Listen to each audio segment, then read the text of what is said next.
Bismillahirrahmanirrahim. Assalamualaikum warahmatullahi wabarakatuh. Alhamdulillah, nahmaduhu wa nasta'inuhu wa nastaghfiruh wa na'udzu billahi min syururi anfusina wa sayyiati a'malina. May yahdihillahu fala mudhillalah wa may yudlilhu fala hadiyalah.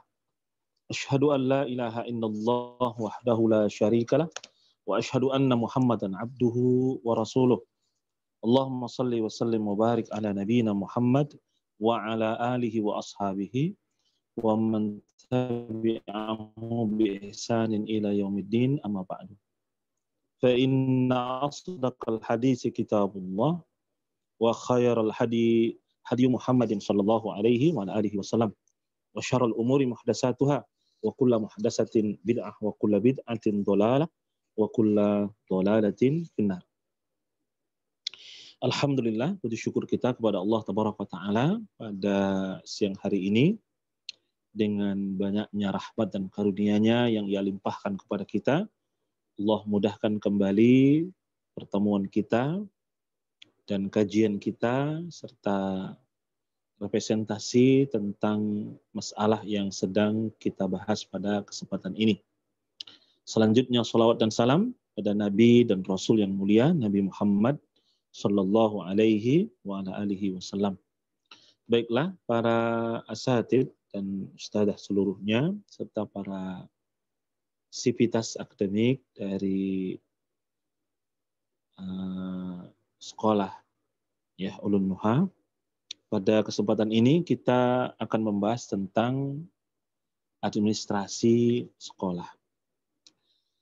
Kita bicara tentang administrasi ya, di benak kita tentu yang berkaitan tentang hal-hal perkantoran atau berkaitan dengan tata usaha atau berkaitan dengan surat menyurat, izin dan sebagainya.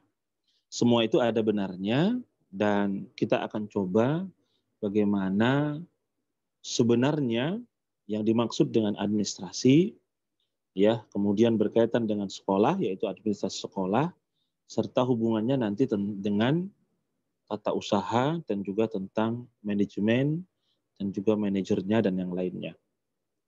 Istilah administrasi, ya, istilah dari administrasi, maka ini berasal dari bahasa Inggris, ya, dan ini dari kata administration. Ya, dan ini merupakan bentuk adjektif dari kata administer, ya, atau kata administer, ya. Dan menurut kamus kata administer ini, ya, berasal dari bahasa Latin, yaitu dari kata ad dan plus minister, yang artinya adalah to serve atau artinya adalah melayani. Jadi kata administrasi kalau kita artikan dalam bahasa kita, maka artinya adalah melayani. Jadi ini tujuannya. Dibuatnya administrasi ini adalah untuk melayani. Sedangkan orang yang bekerja dalam administrasi, ya, dan dia yang mengelola, maka dikatakan seorang administrator. Administrator ini berarti seorang yang mendapatkan kepercayaan untuk melakukan tugas, baik itu berupa pengelolaan, pengembangan, dan tugas-tugas administrasi lainnya. Ya, baik itu berhubungan dengan instansi yang resmi, pemerintah, atau instansi yang swasta.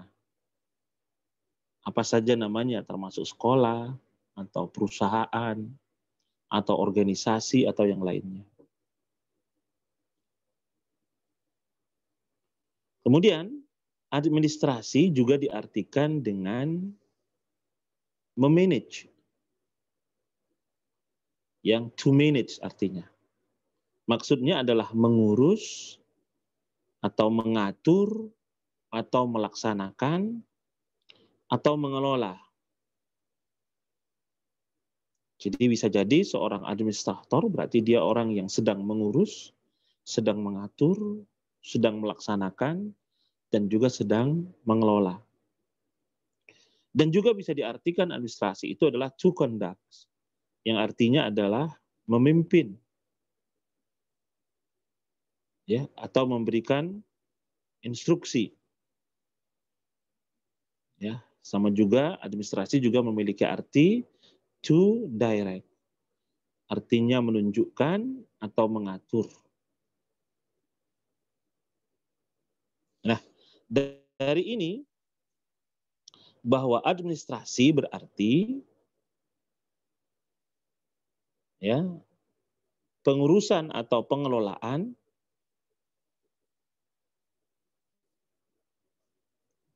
ya atau mengatur atau menunjukkan atau juga memimpin.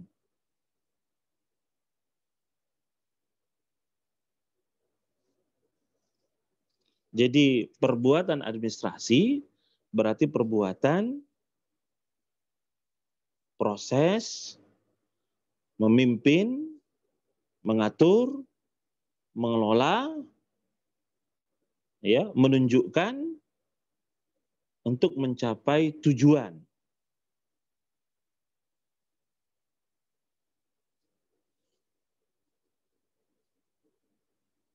Nah, jadi kalaupun kita artikan tidak lebih dari arti itu.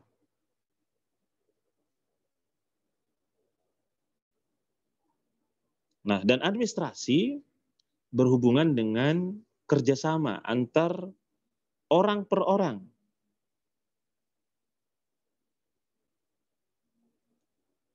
Ya, tidak akan administrasi berjalan kalau hanya satu orang, walaupun itu bisa saja.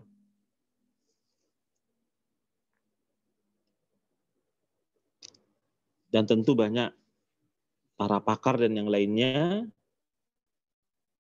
yang memberikan makna tentang administrasi.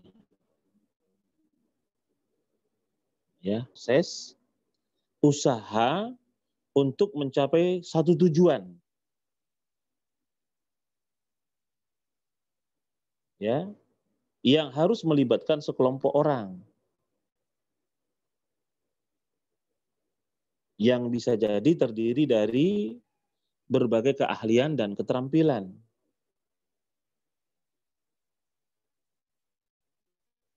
Sehingga demi tercapainya tujuan secara efisien, hasilnya sesuai yang diharapkan dan pekerjaannya dilakukan dengan mudah, dengan sederhana,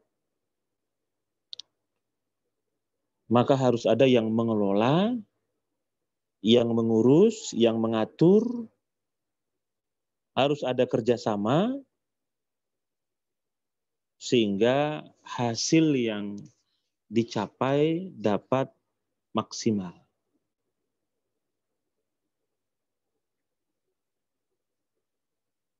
Nah, ini kira-kira apa yang dimaksud dengan administrasi. Dan adapun ketika kita bicara tentang administrasi sekolah, ya, berarti proses pelaksanaan, pengaturan, kepemimpinan, pengelolaan, ya, pengembangan, nah, yang berkaitan dengan terjadinya proses sekolah tersebut.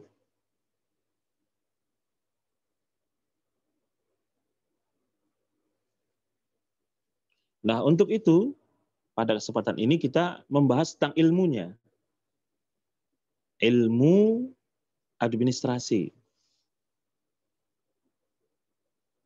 Dan kadang-kadang apa yang kita pelajari itu tidak sama atau memiliki perbedaan dengan ketika kita praktek, atau hanya sebagian kecil yang kita pelajari di bangku kuliah yang kita praktekkan di lapangan.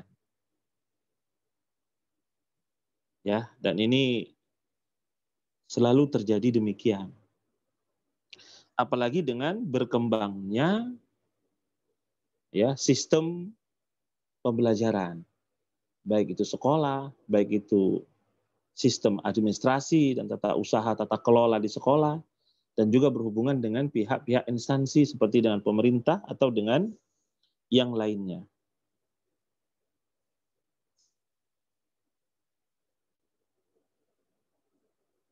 Nah, oleh karena itu kita perlu tahu apa saja yang menjadi unsur-unsur administrasi. Ketika kita bicara unsur-unsur administrasi, maka ada beberapa hal yang harus kita ketahui. Yang pertama adalah organisasi. Yang dalam bahasa Inggrisnya kita katakan organizing. Tapi maksudnya di sini adalah pengorganisasian. Dan ini merupakan unsur yang sangat penting dari administrasi.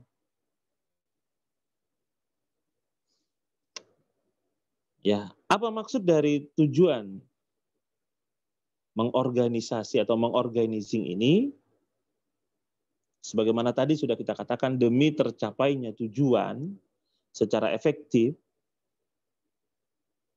maka kegiatan-kegiatan yang harus dilakukan untuk mencapai tujuan harus ditata kelola dengan baik. Ya, misalnya, ya, dengan menyusun satuan-satuan kerja, menentukan tugas-tugas pokok orang-orang yang tergabung di dalam usaha kerja tersebut. Nah, kalau dalam hal ini adalah sekolah. Termasuklah pembagian tugas, menetapkan wewenang dan tanggung jawab masing-masing, ya, menyusun kerjasama baik intern ataupun ekstern. Intern berarti sesama bagian, kelompok kerja, ya, atau staff, atau manajer, dan yang lainnya. Dan biasanya di dalam organisasi itu ada top manager, ada middle manager, dan ada low manager. Ya, dan ada operasionalnya. Ini secara umum ya. Ada top manager berarti ada pimpinan yang paling tinggi. Siapa pimpinan tertinggi di sekolah? Ya, apakah itu bentuknya yayasan, badan wakaf, ya, atau lembaga? Maka tentu ada pimpinan tertinggi. Terserah namanya apa.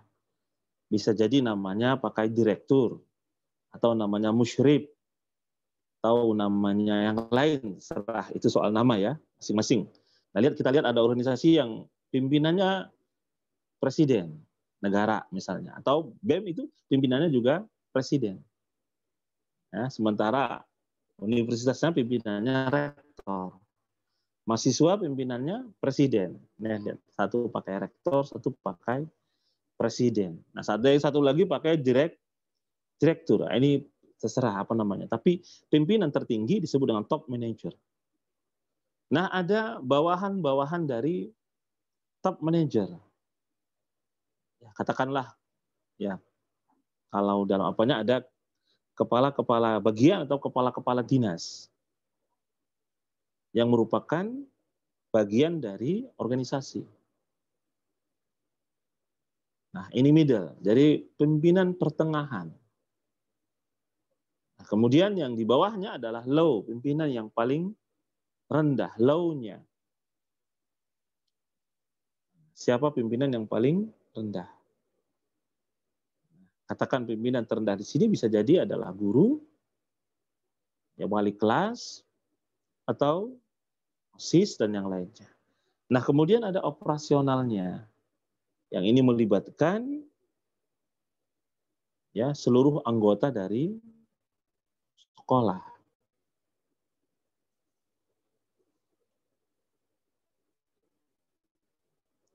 Nah, ini di dalam pengorganisasian biasanya ini sudah ditentukan siapa yang menempati posisi ini masing-masing. Nah, ini ada aja pengorganisasian ya dari prosesnya. Nah, kemudian ya dari pengorganisasian ini akan muncul nanti yang lain ya. Baik, kita lanjut yang kedua dulu. Dari unsur administrasi yang kedua adalah adanya manajemen. Nah, apa itu manajemen? Ya, kadang-kadang sebagian orang mengartikan administrasi dengan manajemen ini sama, sah-sah saja, karena memang ada sebagian pakar yang memaknai bahwa manajemen dengan administrasi itu sama. Tapi sebagian yang lain ya tidak sama. Manajemen punya arti sendiri, administrasi punya arti sendiri. Ya. Nah, yang mengartikan bahwa manajemen adalah bagian dari administrasi.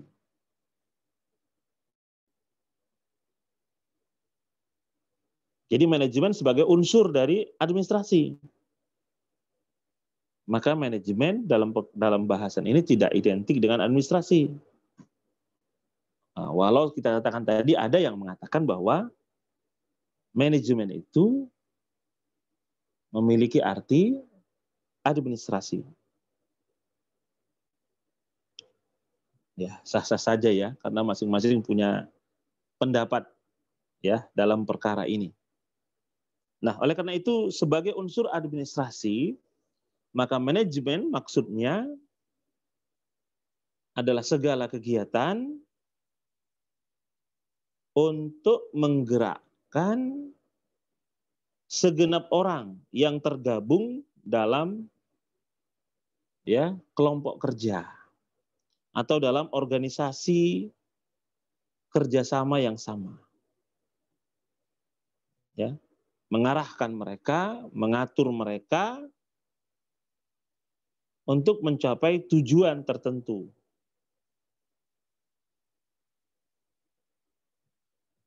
Ya.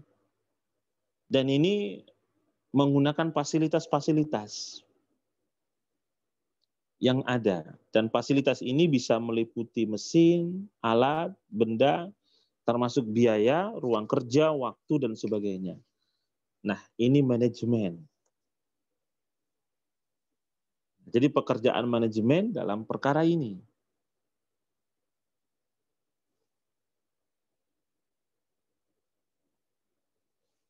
Dalam hal ini oleh karena itu bisa dikatakan hampir sama antara fungsi manajemen dengan fungsi administrasi. Bedanya bahwa administrasi fungsi dan tujuannya lebih luas. Yaitu tujuan secara keseluruhan dari sebuah organisasi. Karena sekolah kita katakan tujuan dari sebuah sekolah atau sebuah yayasan. Sedangkan manajemen ya untuk mencapai tujuan yang bersifat sektoral. Bagian atau sub bagian.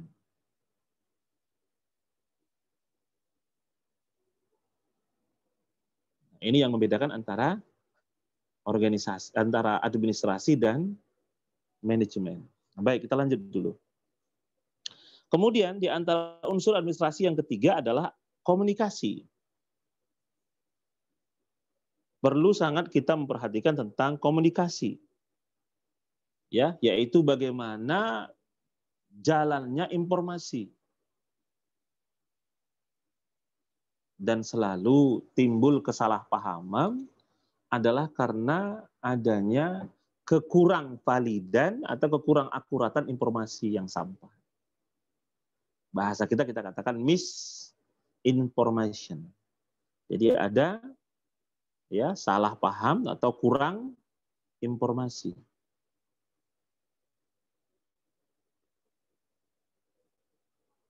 Ya. Apa yang dimaksud dengan informasi? Secara singkat dapat diartikan bahwa informasi itu adalah proses penyampaian informasi yang memiliki makna tertentu dari pengirim informasi, penyampai informasi kepada penerima informasi.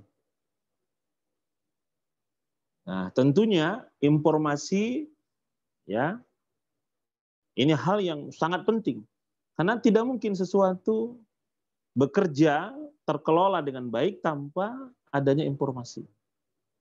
Jadi membutuhkan tata kelola informasi yang baik. Apakah informasi itu disampaikan dengan cara lisan atau disampaikan dengan cara tulisan? Bahkan informasi ada yang disampaikan dengan cara isyarat. Ya, kita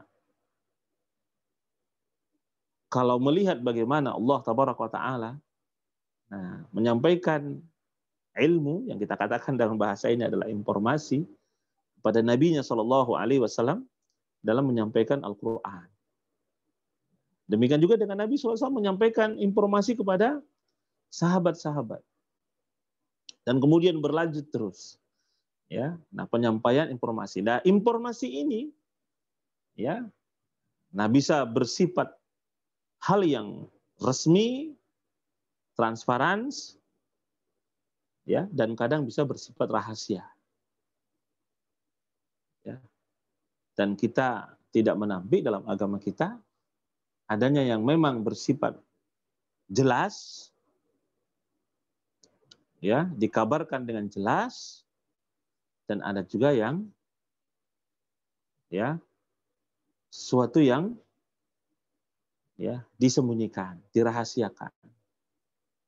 Satu contoh misalnya yang dirahasiakan adalah informasi tentang siapa orang-orang munafik yang diberitakan oleh Rasulullah SAW kepada sahabat sirru Rasulillah, ya, pada sahabat Huzaifah radhiyallahu taala. Hanya beliau yang tahu dan hanya beberapa orang yang tahu, tidak semuanya. Ya. Dan banyak kisah seperti kisah Anas bin Malik, Rasulullah memiliki rahasia disampaikan kepadanya dan dikatakan itu rahasia. Ya. Dan ketika ada yang bertanya kepada Malik bin Anas radhiyallahu anhu, dia katakan ini rahasia. Jadi ada yang bersifat rahasia dan kita selalu membaca ada rahasia. Ini contohnya saja ya, ujian, kemudian tertulis di amplop ada rahasia, rahasia negara. Ini contoh saja. Nah, walau rahasia itu nanti mungkin terbuka.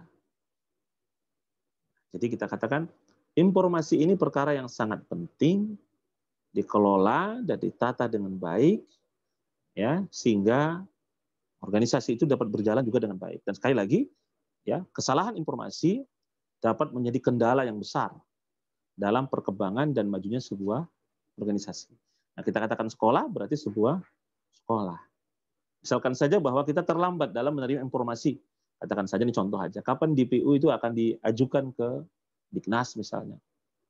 Akhirnya kita disalahkan karena terlambat menerima informasi dan terlambat pula mengabarkan informasi. Baik, kita lanjut dulu. Di antara unsur administrasi yang berikutnya adalah masalah keuangan. Kalau kita bicara tentang keuangan, berarti bicara tentang biaya, bicara tentang dana. Ya, di mana ini juga merupakan unsur yang penting dalam pengelolaan sekolah. Ya, butuhnya kejelasan, bisa sekarang ya transparansi keuangan. Nah, ini sangat dipentingkan agar tidak terjadi, ya, baik itu penipuan, penyelewengan, atau hal-hal yang dapat merugikan, ya, sekolah ataupun lembaga sekolah tersebut.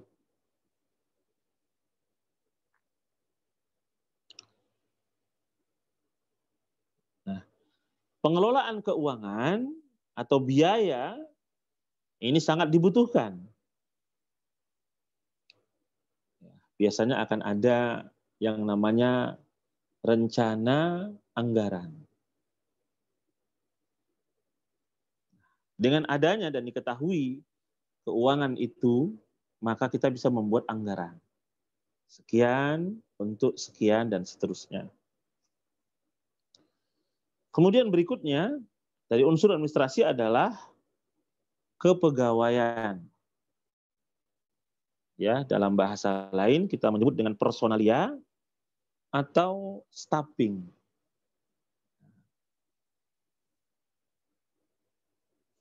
Perlu diketahui bahwa kalau kita bicara tentang kepegawaian, berarti bicara tentang orang-orang, individu-individu yang akan menduduki posisi-posisi tertentu dengan pekerjaan-pekerjaan tertentu, dengan skill-skill tertentu. Maka ini akan berbicara lagi tentang rekrutmen, yaitu bagaimana menarik ya individu-individu ke dalam sekolah untuk ditempatkan di posisi dengan pekerjaan, dengan job, dengan posisi yang benar dan layak untuk dia. Nah, ketika kita akan melakukan ini, maka tentu ya dibutuhkan perencanaan, pengadaan pegawai yang tidak dibutuhkan. Penerimaannya, penyaringannya, penempatannya, penggajiannya, pembinaannya, sampai pada pemberhentian pegawai. Nah, mungkin nanti dibutuhkan seperti hak dan kewajiban pengelola, ya, staf, guru. Nah, saya singkat aja ya, sivitas akademik dari sekolah.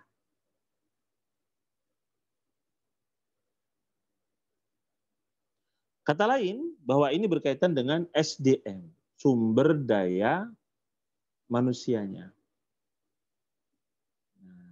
Dan idza wusidal amru ila ghairi ahli fantazir sa'ah. Kalaulah sebuah perkara itu tidak diserahkan pada ahlinya, maka tinggal menunggu waktu saja.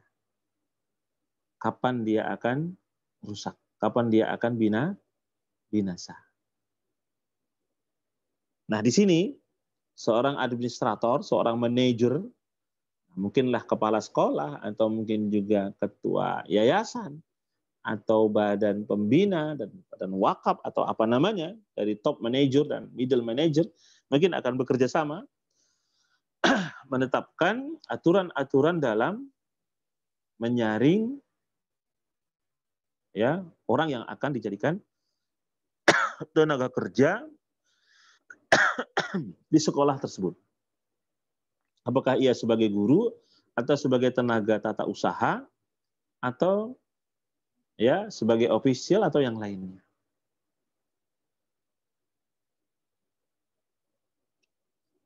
Nah, tentu akan ada standar. Ya, apa standar seorang guru, apa standar seorang ofisial, apa standar seorang pemimpin dan yang lainnya. Dan kalau tidak salah ini negara sudah menetapkan juga. Baik, selanjutnya di antara unsur administrasi adalah ya perbekalan. Ya, atau logistik. Yaitu satu sub bidang dalam sebuah organisasi yang bekerja menyediakan seluruh perbekalan dari sebuah sekolah atau sebuah lembaga, peralatan, material, ya, logistik atau alat-alat. Nah, apakah itu berupa fasilitas atau sarana yang menjadi kebutuhan sekolah, baik itu untuk perkantoran atau untuk asrama atau untuk sarana-sarana yang lainnya.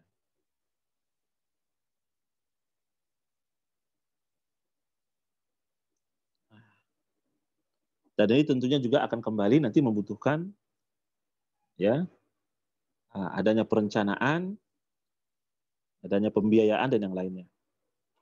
Kemudian berikutnya di antara unsur administrasi adalah perkantoran.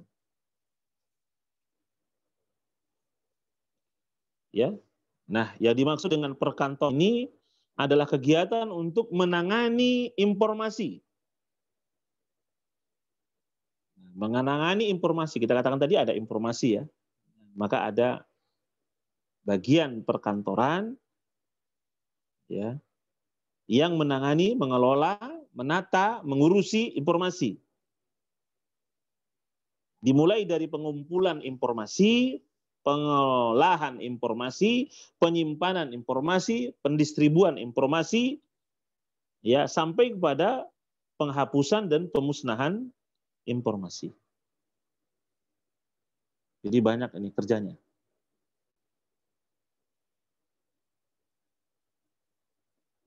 Dan biasanya ini orang-orang yang sibuk ya mengelola informasi tersebut. Kemudian di antara unsur administrasi lagi adalah melaksanakan hubungan dengan lingkungan, dengan masyarakat, atau dengan orang tua, ya, dengan instansi. Nah, ini biasanya disebut dengan humas, ya, atau dalam bahasa lainnya public relation.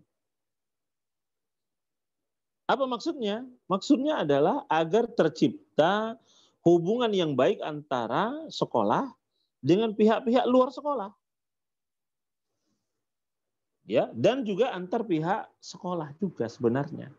Jadi ada bersifat intern, ada juga bersifat ekstern. Ya, misalnya adalah dengan lingkungan sekolah yang terdekat. Dengan masyarakat yang ada di sekitar sekolah. Apa dampak, apa pengaruh positif dari sekolah? Atau sebaliknya, apa dampak negatif dari sekolah? Kadang-kadang kita melihat, ini contoh kasus saja, ada anak-anak kita yang keluar dari sekolah, ya, pada jam-jam sekolah, kemudian dia tidak hadir ke kelas, tapi dia malah PS, misalnya main game, ya, ke warnet misalnya kalau dulu ya, atau dia asik dengan HP. Selain memang di sekolah itu ada unsur, misalnya sekaligus akan ada humasnya, yaitu mereka yang mengelola, yang mengatur bagaimana agar terjalin kerjasama yang baik antara pihak sekolah dengan di luar sekolah. Nah, kemudian yang terakhir, yang menjadi unsur-unsur administrasi adalah ya menghubungkan kerjasama antar setiap unsur, mentautkan antar unsur, atau lebih kita katakan adanya kerjasama antar unsur ini. Nah, dan ini sangat penting. Kenapa? Karena setiap unsur dari setiap unsur organisasi ini memiliki hubungan. Setiap unsur sekolah memiliki hubungan. Walau ia merupakan misalnya sub sendiri, tapi dia punya hubungan dengan yang lainnya. Misalnya kalau di sekolah itu ada bagian kesiswaan, ada bagian kurikulum, ada bagian ekstra, ya, ada bagian kepengasuhan atau yang lainnya kalau di pondok, ya. Ini semua memiliki hubungan, termasuklah dengan hubungan masyarakat dan yang lainnya. Nah, baik. Tadi sudah kita katakan ya bahwa unsur-unsur administrasi ini meliputi ini gitu ya. Ada pengorganisasian, ada manajer, ada komunikasi, yaitu penyampaian informasi, ada keuangan, ada kepegawaian, ada perbekalan, ada perkantoran, kemudian ada humas, kemudian ada kerjasama antar bidang-bidang organisasi tersebut. Nah, apakah ini bisa ditambah? Bisa aja, sesuai dengan kebutuhan sekolah. Kalau sekolah yang besar, bisa jadi ya perlu ditambah dengan yang lainnya. Atau kalau seandainya ini digabungkan antar satu organisasi ini dengan hubungan ini dengan hubungan lainnya, bisa saja antara bidang ini dengan bidang ini. Dan ini semuanya tergantung pada kebutuhan sekolah. Baik itu berkaitan dengan besar kecilnya sekolah, banyak sedikitnya jumlah murid, banyak sedikitnya jumlah guru, ya, pegawai, staf, dan yang lainnya. Termasuk, ya, apakah sekolah itu terpisah atau tidak terpisah, semua ini akan mempengaruhi, ya, bagaimana tata kelola administrasi di sekolah tersebut. Nah, kemudian bila unsur-unsur administrasi ini telah ada, telah disediakan, berarti sudah ada top manager dan yang lainnya sampai ke bawah, ya. Kemudian staffing-nya sudah ada, aturan kerjanya sudah ada, tata usaha, tata kelola perkantorannya sudah ada. Nah, berarti secara fasilitas juga mungkin sudah ada. Punya kantor, ya, punya kantor kepala sekolah, kantor pembantunya, atau kadang digabung, punya kantor administrasi, dan yang lain-lainnya, ya. Unsur-unsur yang dibutuhkan oleh sebuah sekolah. Nah, oleh karena itu, apa yang dilakukan dalam organisasi ini? Dalam tata kelola ini? Biasanya, ini tidak lepas dari 4 perkara, namun nanti ada pengembangan, ya. Ada pengembangan. Yang pertama, ya, adalah, ya, saya singkat ya, biasanya disebut dengan POAC. Ya, selalu dibaca dengan sebutan POAC. Nanti akan ada tambahan, boleh saja ya. Jadi kerja administrasi ini, manajerial ini tidak, ya, keluar dari 4 ini. Yang pertama adalah planning. P, planning. Yaitu perencanaan. Sama ya, ketika kita ingin membangun sebuah sekolah, biasanya kita merencanakan dulu apa yang mau kita buat. Merencanakan baik itu tenaga kerja SDM-nya, merencanakan sarana dan fasilitas, ya, termasuk merencanakan, ya, guru, materi pembelajarannya, ya, termasuk merencanakan metode dari pembelajaran, kurikulum dan yang berkaitan dengannya. Nah, termasuklah gedung sekolah dan semua fasilitas yang dibutuhkan oleh sekolah. Nah, termasuk pembiayaan dan yang lain-lainnya.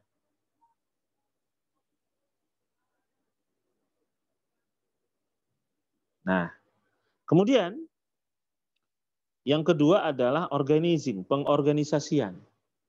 Sebagaimana itu sudah kita jelaskan di awal ya, butuhnya pengaturan dari setiap job kerja per orang, per bidang, ya, dengan spesifikasi masing-masing, spesialisasi masing-masing, skill masing-masing, dan seterusnya.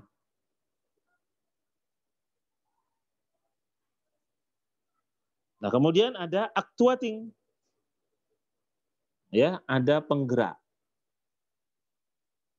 Ya, ada penggeraknya. Siapa yang penggeraknya ini? Ya, ada proses. Siapa yang memprosesnya ini? Kalau tadi misalnya susunan manajer sudah tersusun,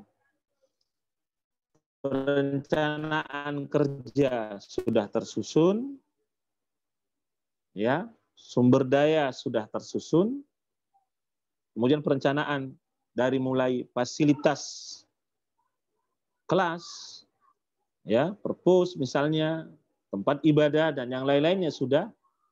Nah, kemudian siapa yang akan mengelola? Siapa yang akan menggerakkan semua ini? Adanya actuatingnya. Dan inilah yang katanya selalu actuating itu bersifat transparan dan terukur.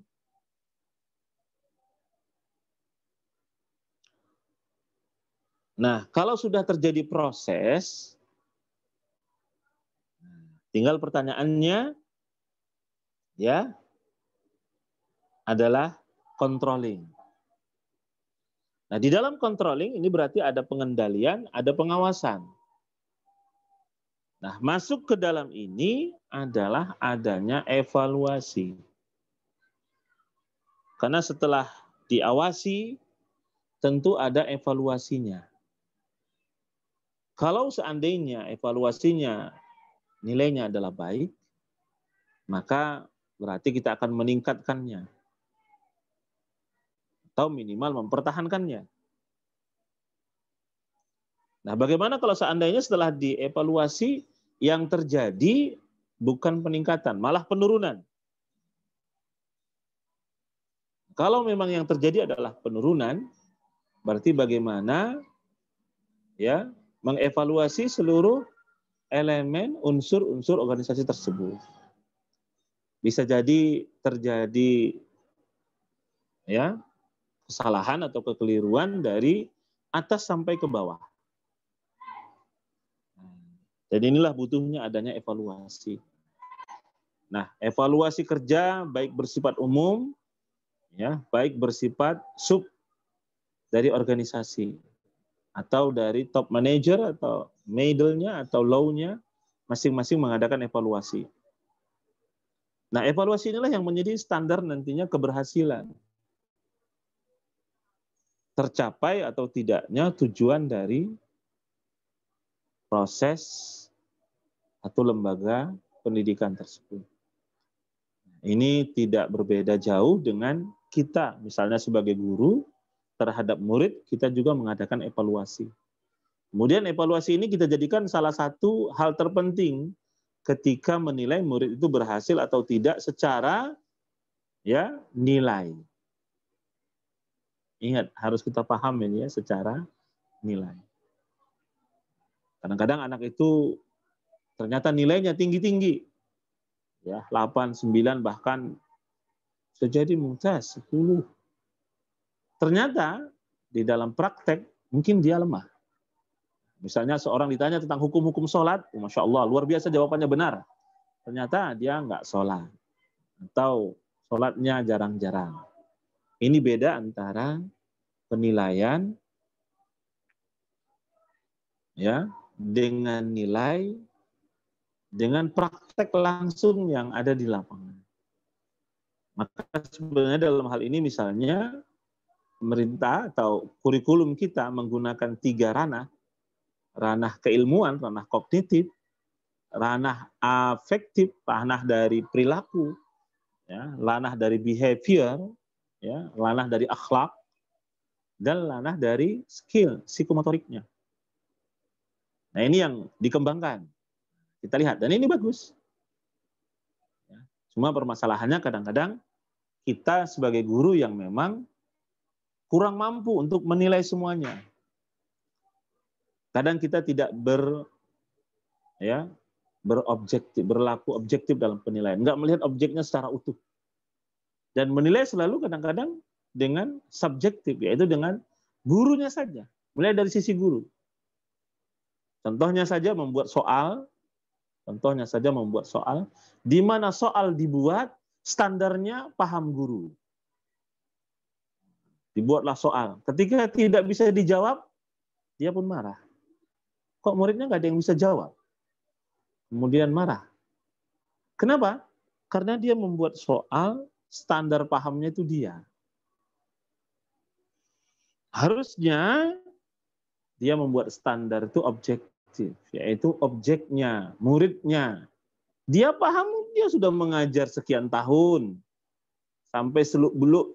Nah, hal-hal yang rumit pun dia paham, karena dia sudah mengajar, sudah mempelajari. Apalagi guru ini seorang sarjana. Ilmunya sudah luas, sudah banyak yang dia bahas, dia baca. Nah, kemudian menjadikan ia standar untuk murid, enggak benar. Standar soal itu adalah murid. Dan murid harus kita lihat, secara umum murid ini ada 3 kategori. Ada yang pinter, ya, ada yang sedang kepintarannya, dan ada yang memang pintarnya di bawah. Nah, seorang guru jangan juga menjadikan standar paling pintar sebagai standar soal. Dan juga tidak menjadikan yang paling bodoh sebagai standar soal. Jadi buatlah misalnya soal itu dalam 3 kategori. Soal yang membutuhkan kejelian, keseriusan saat menjawab, soal yang membutuhkan di bawahnya, dan soal yang memang hampir dikatakan semua murid bisa menjawabnya. Jadi ada soal yang rumit, ada yang sedang, ada yang mudah. Nah, ini contoh ya, bagaimana seorang guru. Bukankah ini membutuhkan ya evaluasi? Sama ya, kenapa kita ingin tujuan, harus ada evaluasi. Ketika tujuan itu tidak tercapai, apa sebabnya? Ada evaluasi. Ketika tujuan-tujuan tercapai juga harus dievaluasi. Unsur apa yang menyebabkan keberhasilan kita tahu, dan unsur apa juga yang menyebabkan ketidakberhasilan juga hendaknya kita tahu. Nah, sebagian selain dari 4 perkara, ada planning, ada perencanaan, ada pengorganisasian, ada actuating, dan ada controlling, sebagian yang lain menambahkan. Apa itu? Ya, selain controlling, adanya staffing, yaitu pengadaan SDM, sebagaimana tadi, ya, unsur administrasi. Ini hal yang sangat penting tadi kita perhatikan ya, bahwa rekrutmen staff ini sangat penting. Ya, saya katakan baik dari yang paling atas, top manager yang paling tinggi, sampai kepada low manager yang paling rendah. Nah, kemudian ada yang menambah dengan coordinating, yaitu pengkoordinasian. Menghubungkan, mengkoordinasi, ya, kemudian mengatur dari seluruh unsur-unsur administrasi, bidang-bidang yang sudah ditetapkan. Nah, kemudian tambahan apa? Reporting, adanya pelaporan. Siapa yang melaporkan? Jadi kalau ada istilah LPJ, laporan pertanggungjawaban.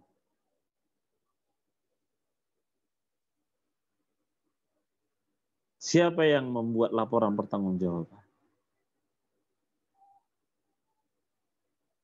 Ya. Nah, biasanya LPG ini ada yang bersifat jangka panjang, ada yang bersifat jangka pendek. Ada yang harian, ada yang pekanan, ada, katakan saja seorang staf keuangan misalnya melaporkan baik dari perencanaan sampai pengadaan, sampai pengelolaan, pengeluaran, pemasukan, kemudian dilaporkan.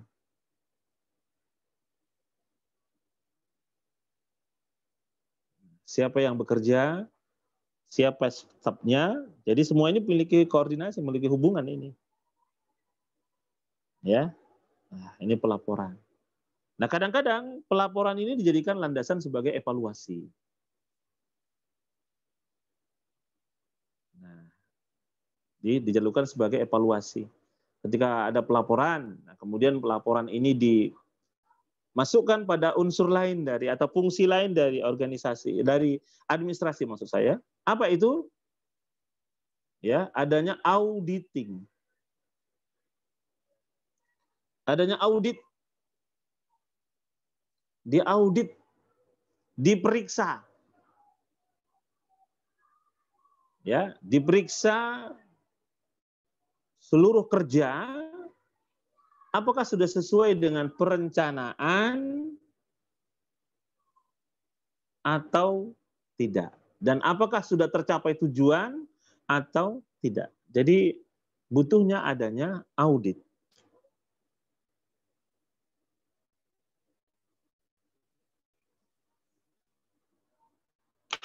Maka orang yang bekerja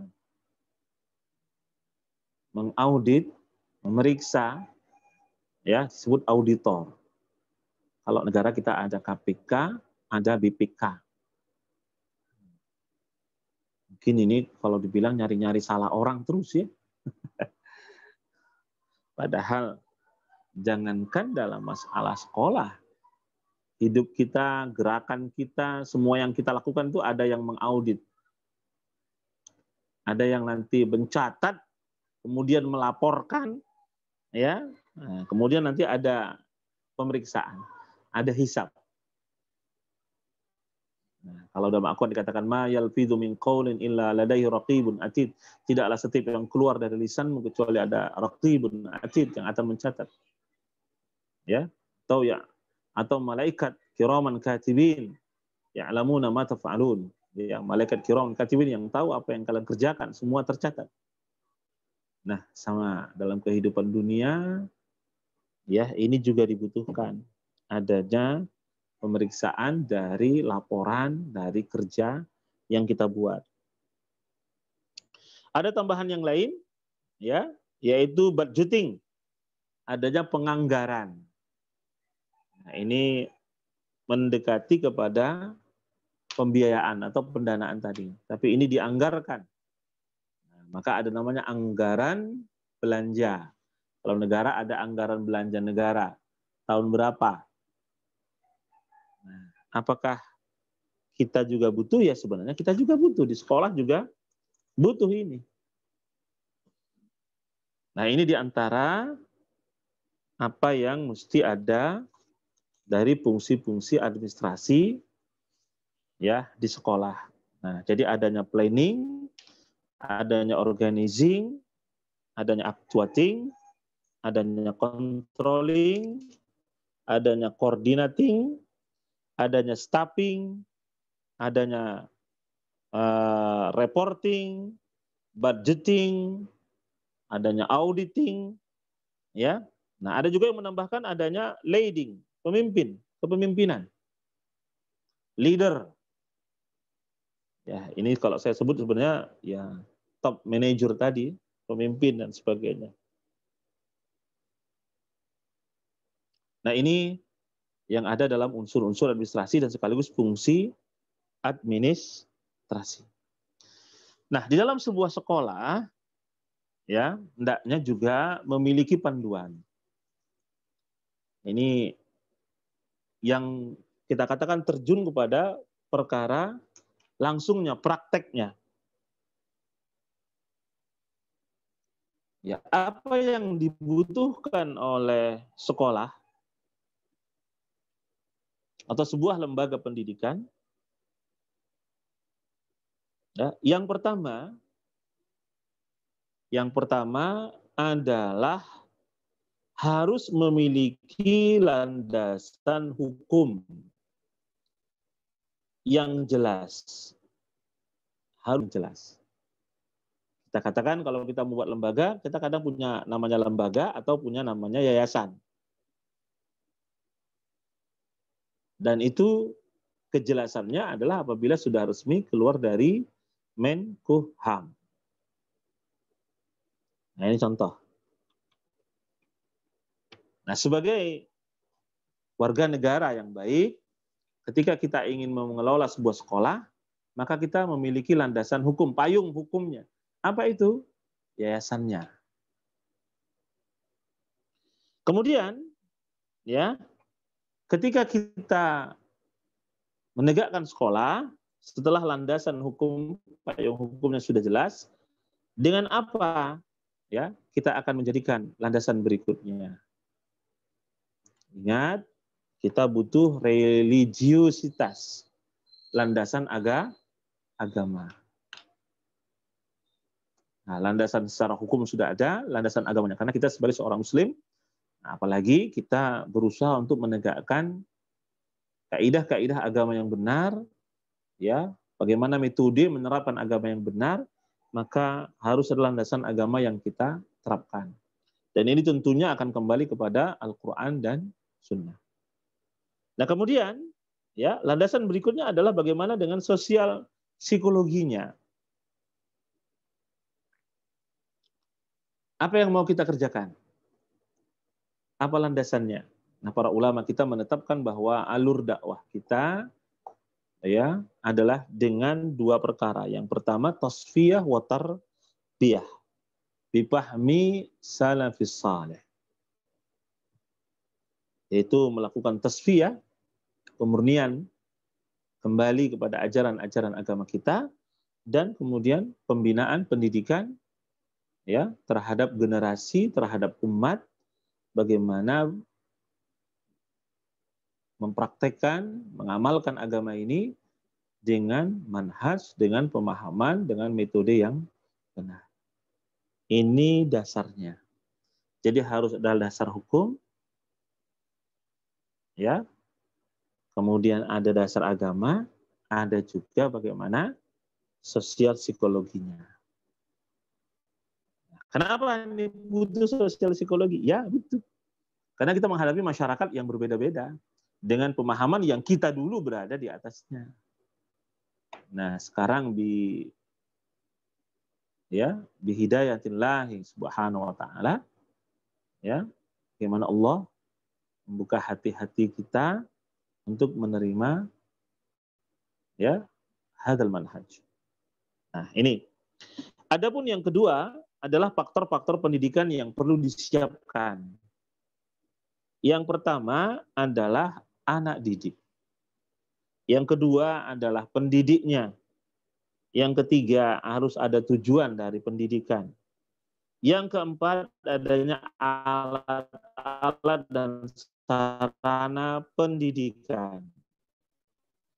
Kemudian yang kelima adalah jalannya pendidikan.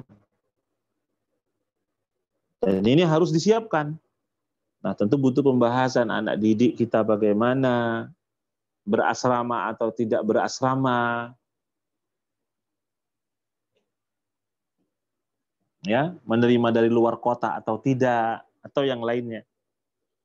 Nah, pendidik juga demikian. Pendidik yang menetap di sekolah atau di pondok pesantren misalnya, ada guru tetap, ada tidak, dan yang lainnya. Nah, kemudian tujuannya apa? Apa tujuannya? Masa ada bahasa lain katakan bahwasanya ada visi, ada misi, ada tujuan. Apa visi dan misi yang dibawa dari sebuah lembaga pendidikan? Nah, kemudian ya perlu kita mengetahui komponen pokok dalam proses sekolah, dalam administrasi sekolah. Ya, baik itu berkaitan dengan kondisi umum, latar belakang, ya, bagaimana keadaan sosial masyarakat dan yang lain-lain. Kemudian butuh instrumen pendidikan yang baik dari kurikulum, buku mata pelajaran, alat peraga, metode, kualitas guru, SDM, pegawai, sarana pendidikan dan lain-lainnya. Kemudian lingkungan, ya, masyarakat, keluarga, sekolah, sosial politik, ekonomi, adat istiadat, peraturan pemerintah dan lain-lain. Kemudian ya, pelaksanaan pendidikan. Nah, ini berkaitan dengan manajerial, ya, kepemimpinan yang lainnya, ya, kemudian hubungannya dengan anak didik, guru, ya. Nah, kemudian KBM, ya, kemudian target, tujuan, capaian sampai hambatan. Nah, kemudian ada output. Apa hasil yang mau dicapai dari proses sekolah tersebut. Nah, sebenarnya masih banyak. Ini waktunya sudah pas. Ya. Nah, tapi baik, satu lagi saya sampaikan ya, satu lagi. Apa kriteria keberhasilan dari sebuah lembaga pendidikan? Bisa katakan ya, ini hanya misal dari contoh ya, apa yang mau kita capai dalam target proses pendidikan yang kita lakukan. Kriteria keberhasilan itu yang pertama adalah proses pendidikan terlaksana di semua jenjang pendidikan. Nah, Ini tentu setiap saat akan kita evaluasi. Yang kedua, kurikulum hendaknya dimiliki dan dipahami dan dilaksanakan. Yang ketiga, guru yang merupakan SDM utama tentu yang memiliki skill dan bahasa kita profesional, ya. Kemudian yang keempat, ada sarana dan prasarana yang menunjang.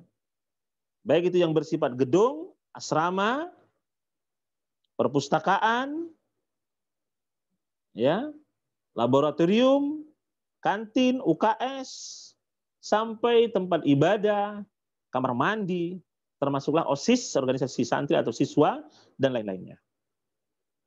Kemudian yang kelima, adanya pengawas yang profesional, yang membina, mengarahkan proses pendidikan tersebut. Dari yang top manager sampai yang operasional. Kemudian yang keenam, ya, adanya kerjasama yang harmonis antar sesama sivitas, sesama sub, sesama pemegang jabatan, ya, sama-sama pemilik, dari mulai yayasan mungkin, lembaga, kepala sekolah, kepala bagian, guru, wali kelas, masyarakat, ya, dan murid itu sendiri. Dan dengan instansi pemerintah atau yang lainnya. Kemudian yang ketujuh, program kerja yang jelas, serta pembagian wewenang yang tepat. Ini 7 kriteria keberhasilan lembaga atau proses pendidikan. Kalau 7 ini bisa diterapkan, ya mungkin kita bisa evaluasi. Contoh yang pertama, apakah proses pendidikan, baik dari mulai KBM, ya, sampai ekstrakurikulernya terlaksana di semua jenjang pendidikan, kita bisa jawab. Ya, oh ya, setiap hari kelas penuh, guru-guru masuk, ya, siswa yang hadir penuh, yang sakit sekian, yang absen sekian, seterusnya. Ini hanya contoh saja ya. Nah, kemudian kurikulumnya ada atau enggak? Kalau kurikulumnya enggak ada, bukunya enggak ada, jadi gimana proses belajarnya? Nah, ini hanya contoh saja. Ya, nah, dan sebenarnya masih banyak yang lain ya, yang berkaitan dengan administrasi ini. Saya rasa ini dulu untuk bahasan kita kali ini. Mungkin ada hal-hal yang dipertanyakan, dan tentu ini kurang ya, kurang. Nah, ini hanya memberikan gambaran bagaimana sebuah lembaga administrasi. Adapun kalau pertanyaan Ustaz, buat surat bagaimana? Ini tentu tata usaha lebih tahu. Nah, surat pindah gimana? Surat ke Diknas bagaimana? Surat ini tentu, dan ini tentu berbeda. Setiap instansi ini memiliki perbedaan. Dan kita tentu tidak bahas ini. Ini adalah kajian yang bersifat umum saja. Demikian, alhamdulillah. Mungkin ada pertanyaan? Syukron kepada Ustadz yang telah menerangkan materinya kepada kita. Selanjutnya, bagi teman-teman yang ingin bertanya, dipersilakan mengetiknya di kolom chat. Oh iya, Ustadz, ini Ustadz ada pertanyaan Ustadz dari para guru kita Ustadz ya. Ana bacakan satu Ustadz, yaitu pertanyaannya. Ya. Ustadz, saya terkadang suka mengkonsep suatu kegiatan, akan tetapi setelah kegiatan itu berjalan, saya sering kurang konsisten. Apa nasihat Ustadz buat saya yang sekarang ini diamanakan sebagai seorang pendidik? Syukron. Sip. Masya Allah. Barakallahu fiik. Ini memang kerap terjadi. Ya, kerap terjadi ketika kita diberi amanah, ya, kemudian kita disuruh membuat program kerja. Nah, kemudian kita buatlah program kerja. Mungkin ini bersifat insidentil gitu ya. Nah, acara insidentil. Contoh insidentil acaranya ini nih misalnya. Ini acara insidentil misalnya. Ya, kalau nanti berlanjut gitu ya, berarti ada acara tahunan gitu kan misalnya. Insidentil misalnya ada kegiatan pengajian insidentil atau misalnya rutin, acara rutin. Nah, biasanya ketika kita buat perencanaan kita sudah buat begini. Nah, menetapkan misalnya di mana letaknya, siapa penceramahnya, materinya tentang apa atau temanya tentang apa, dan seterusnya. Atau kalau kegiatan itu berkaitan dengan siswa atau dengan lainnya. Tapi ketika berjalannya proses kegiatan, ternyata ya tidak semua rencana itu bisa dilaksanakan. Sekali lagi, memang inilah dia butuhnya adanya evaluasi. Nah, kita kembali. Kadang-kadang kita nggak open dengan evaluasi ini. Ya, sampai-sampai uang dana aja nggak mau dipertanggungjawabkan. Nah, ini hanya contoh saja. Kalau acara itu sifatnya sodakohan, saya ngadakan acara sendiri, uangnya dari saya yang mengelola, saya ini, udah, saya nggak bertanggung jawab sama siapa-siapa. Mungkin nggak perlu ada pelaporan, nggak perlu ada ya budgeting atau sebagainya, apalagi harus turun mungkin auditor. Tapi kalau ini berkaitan misalnya dengan acara BOS misalnya, bantuan operasional sekolah. Nah, ketika ya BOS sudah turun, kemudian akan ada proses.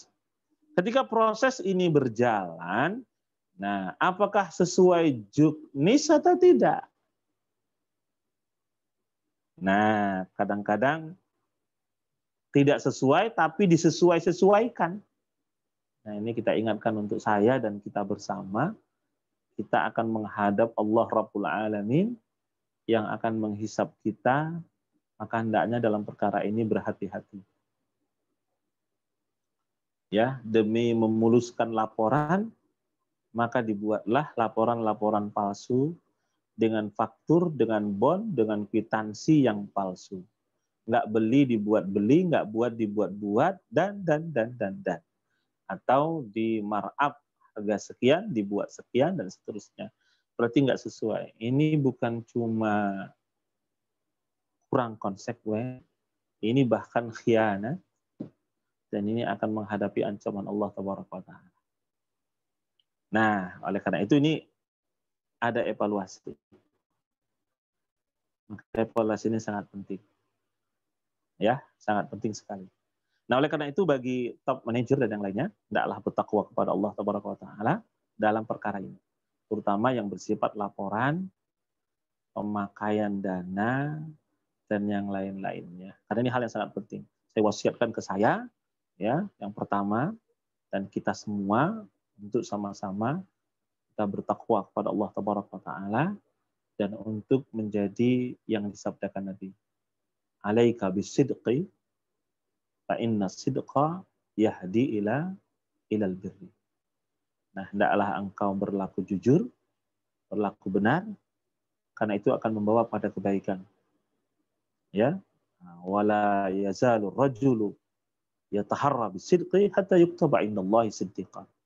Dan apabila seorang laki memelihara kejujurannya dan bersikap jujur, maka akan ditulis di sisi Allah sebagai orang jujur. Sebaliknya, kalau dusta begitu juga. Nah, namun di dalam proses kegiatan ada kadang-kadang yang ya perencanaan itu nggak bisa diterapkan pada saat itu, harus membuat perencanaan baru, alias membuat kebijakan baru. Nah, ini contohnya ya. Contohnya sebelum pandemi itu nggak ada kebijakan pandemi. Ya, bos sesuai dengan aturan, juknisnya begini. Tapi ketika muncul pandemi, berubah kebijakan. Bos boleh digunakan untuk penanganan pandemi. Lihat, ini kebijakan yang muncul setelah adanya ya problem. Nah, demikian sebaliknya juga. Bila dalam perencanaan itu muncul problem, ya maka harus ada ya pengendaliannya tadi sudah kita katakan. Ya, harus ada pengambilan kebijakan yang bersifat insidentil. Alias kalau saya katakan kebijakan dadakan ya dari pengambil keputusan, decision maker-nya siapa. Jadi bukan juga inkonsisten, bukan. Bisa jadi memang dibutuhkan. Contoh, nah ini contoh Afwan ya, contoh. Ketika terjadi acara, sudah di-set semuanya. Begini, begini, begini sudah di-set. Tiba-tiba listrik mati. Waduh, nggak terbayang. Harus menyediakan genset. Pagi, sementara acara sampai malam. Dan tidak diketahui jam berapa listrik hidup. Bukankah harus mengambil kebijakan? Atau acara dilaksanakan tanpa adanya aliran listrik? Kalau dia berupa gedung yang tertutup, bisa jadi masalah besar. Ya, AC-nya atau kipas anginnya macet, gelap, dan lain-lain. Jadi bisa jadi ya ada kebijakan insiden. Namun kaidah yang pertama dan yang kedua ini hendaknya diperhatikan. Nah, ya. Nah, atau yang ketiga, dia melihat merubah perencanaan itu adalah maslahat yang lebih besar. Contohnya bagaimana? Contohnya dia buat pengajian dengan target hanya 20 orang atau 50 orang. Tanpa dia sadari, yang berminat menghadiri kajian itu ratusan orang. Waduh, pusing nih panitia. Harus mengambil keputusan. Pertama, suruh pulang semuanya. Atau ambil keputusan baru. Terima dengan resiko. Nah, ini dalam manajemen dikatakan, tadi belum saya sampaikan ya, manajemen konflik. Ya, atau pengendalian problem konflik yang sudah terjadi untuk mengambil keputusan yang bijaksana.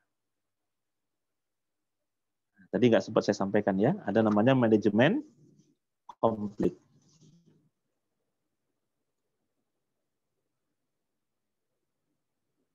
Kira-kira begitu.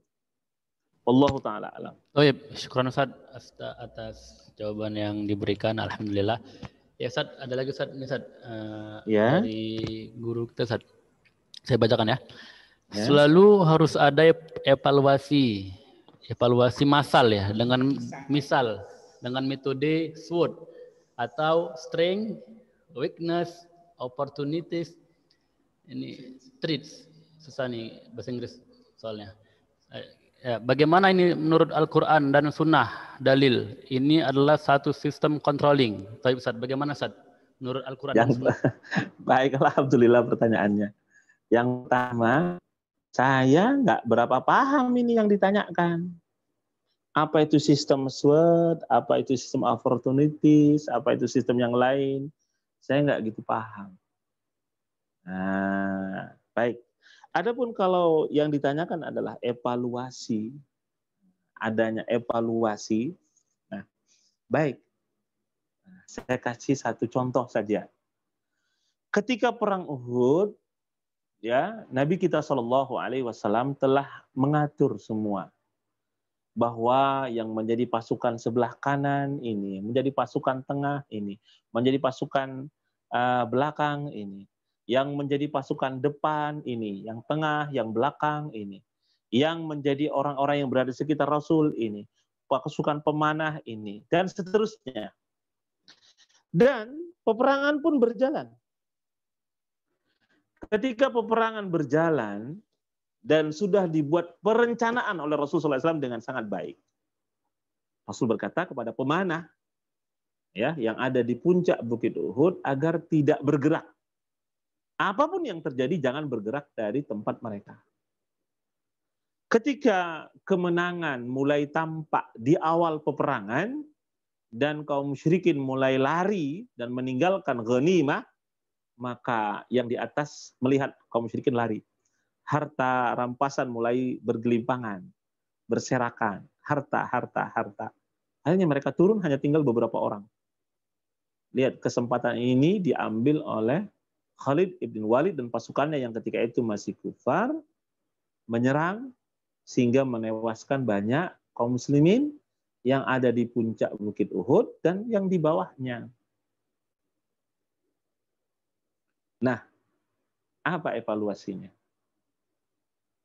Evaluasinya adalah Rasul sudah katakan, ya, wa ma amartukum bihi mastata'tum.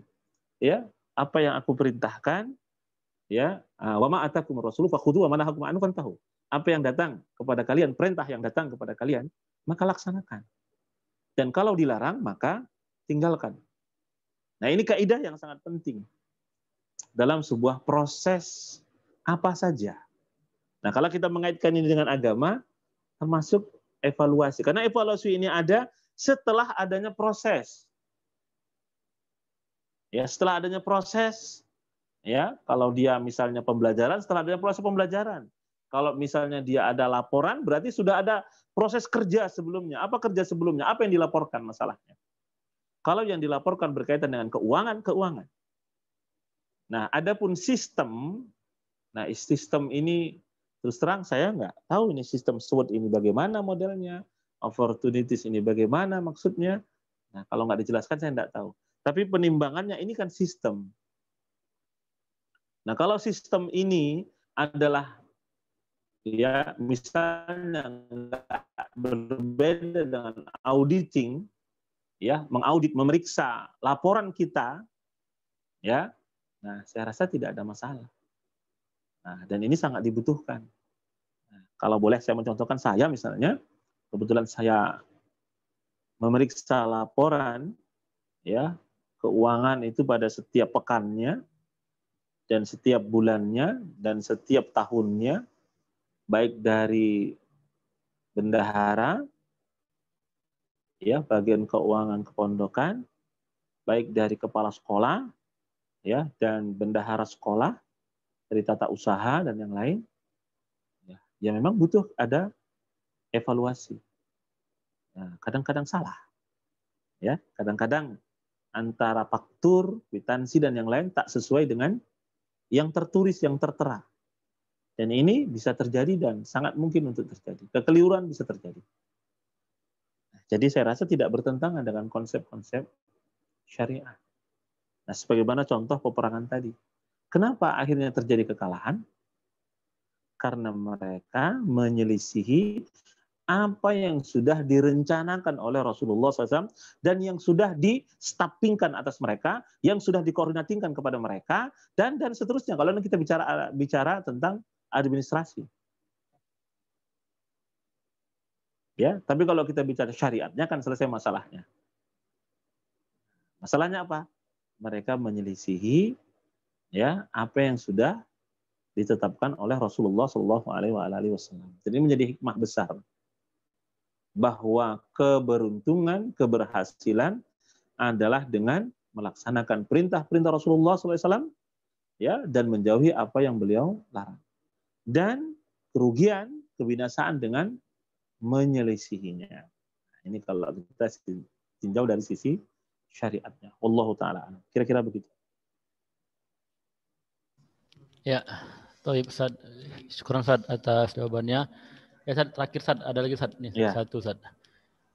Afwan Ustaz, bagaimana besar pengaruhnya administrasi sekolah terhadap kesuksesan sekolah? Dan jika dilihat fakta-fakta di lapangan sekolah Islam kurang baik administrasi. Bagaimana menurut pendapat Ustaz tentang fakta seperti ini? Apakah benar atau salah? Jika benar, kenapa hal ini bisa terjadi? Dan bagaimana Islam mengatur tentang administrasi atau manajemen sekolah? Syukur Ustaz. Ya, baik, alhamdulillah. Ini memang fenomena yang banyak muncul.